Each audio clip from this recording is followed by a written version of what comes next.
Well, everybody, I figure it's been a while since I made a pasture video. A lot of my longtime subscribers remember working up here, opening this up, bale grazing to get grass established. And of course, every year we're still continuing to open it up as we cut firewood to heat the house and the shop. But the cows have been out here since last Saturday. Today is Friday. The plan is to move them tomorrow. And I'm just up here going around looking at everything, just kind of seeing how much forage is left. Actually, they could probably stand to be up here for 2 or 3 more days, but the goal is not to mow this down like a hayfield. As you can see here, we have seed production, so we will continue to keep moving the cows once a week. So tomorrow morning I will move them to the next pasture, which would be ideal to let that one grow for 1 more week. But the plan is get them off this one. Whatever grass they don't graze off here, like, see, I want all this stuff to go to seed. Seed itself back thicker yet. It'd be ideal if they could stay off that next pasture for 1 more week, but we're gonna graze that off, and then we're gonna dry lot them for a week to let all the pastures get some regrowth. And after 1 week, before I turn them back out to pasture, we will go out and reassess the first pasture that they grazed in this rotation to see if it's really ready to be grazed. I might dry lot them for 1 more week, not for sure. Time will tell. You know, it all depends on the weather. So I made that video yesterday of using the New Idea cut conditioner to recondition that hay that I cut yesterday, little afternoon. And last night we got a 1/2 inch of rain, but I'm sure the camera's picking up the wind. There's a beautiful breeze, 72 degrees, not a cloud in the sky. So the hay should dry fairly decent today. I'm just kind of taking my time here for a while, trying to let the ground dry a little bit between the windrows before I go and ted it. But now we're walking down here. You can see here where there's just too much shade. There's not a whole lot of grass growing yet.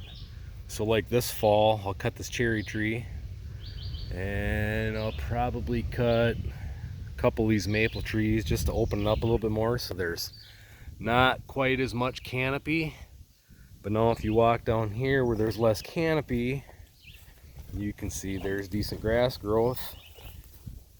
Now down in here, I did throw out a little bit of grass seed, but you can see the rye that I threw out is growing quite well. And you can see there is other grasses starting down here. So ideally, getting the cows off here tomorrow and then giving this another 3 to 4 weeks of rest, that grass should get growing better. And yeah, there's still firewood to pick up out here. Cut firewood every day until the snow flies, and then what's left out here stays out here till the following year. So this year we'll grab this stuff and get it picked up, and then we'll start dropping more trees and try and get that mess cut up. Some of them were actually cut up in the power lines. I don't know if I can find one of them posts. The power company finally came and took the power lines down this winter. Finally, it's supposed to do that for the last, I don't know, 5 or 6 years now. They were an abandoned power line, and it was really a pain in the rear end because you'd always get trees stuck up in the wires. But they are finally gone, so that's one less. Right here, I think so. One right down here. It's one less aggravation, a pain in the rear end to have. See, right there is where they cut a post off. Right there was a utility pole, and then of course it ran up through there. Well, half these trees were caught in it. They quit maintaining it almost 20 years ago. But when I bought the farm 16 years ago, a lot of this stuff wasn't even started yet. It was still just grass. But what I should have done is fenced it way back then, and a lot of these trees wouldn't even be here. But now I've got firewood. Gives you something else to do. But anyhow, you can see there's grasses growing. There's even a thistle.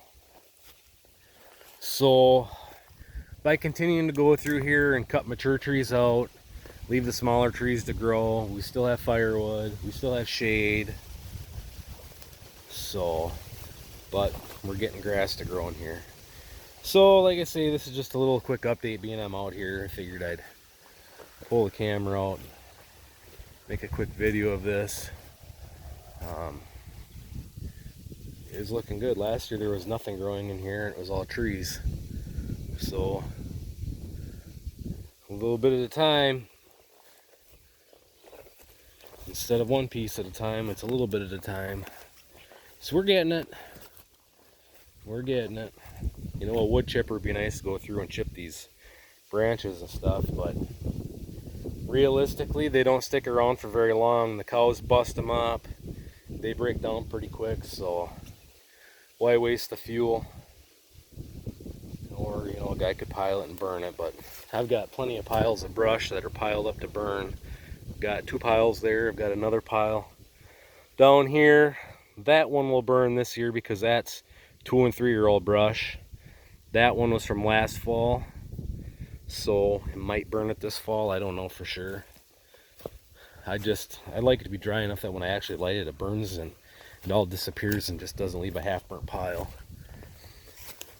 But you know, there's still brush piles like this around here, and I'm not going to get rid of all of them because the rabbits like to hide in there. So the rabbit population's been doing really good since I've been making brush piles for them, and that's a good thing. So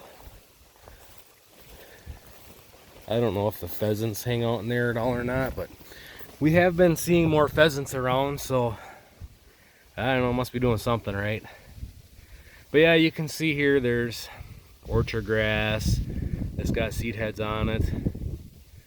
And the idea is the cows aren't going to graze the majority of that off, so that'll go to seed. They'll have 3 to 4 weeks to produce that seed. And then either the plant will drop the seed, or when the cows come back out next time, they'll knock it over and they'll spread the seed. So, and then, you know, they're not going to eat that tall stuff for the most part. All that'll do is become mulch and refeed the soil. So I do have, there's a couple pine trees that when I sold to my neighbor, he didn't cut down. Like this one here died and broke off, and another one died and fell down the hill. I got to get that cut up because I can get the fertilizer spreader up here and make one loop around the top. So I got to get that done one of these days so I can get that fertilizer spreader up here and hit the top of this ridge. You can't fertilize everything, but if you can keep the top well fertilized and producing, the cows come up here and eat, but then they go down into the thicker brush where there's more shade and there's less grass. Then they urinate and crap down there, and then that puts more fertility down there. So it's kind of a win-win. So yeah, that's what the pasture is looking like. So anyways, you can see there's clover coming up in there. So it's improving every year. But well, time for me to head home and grab the tedder and start tedding some hay.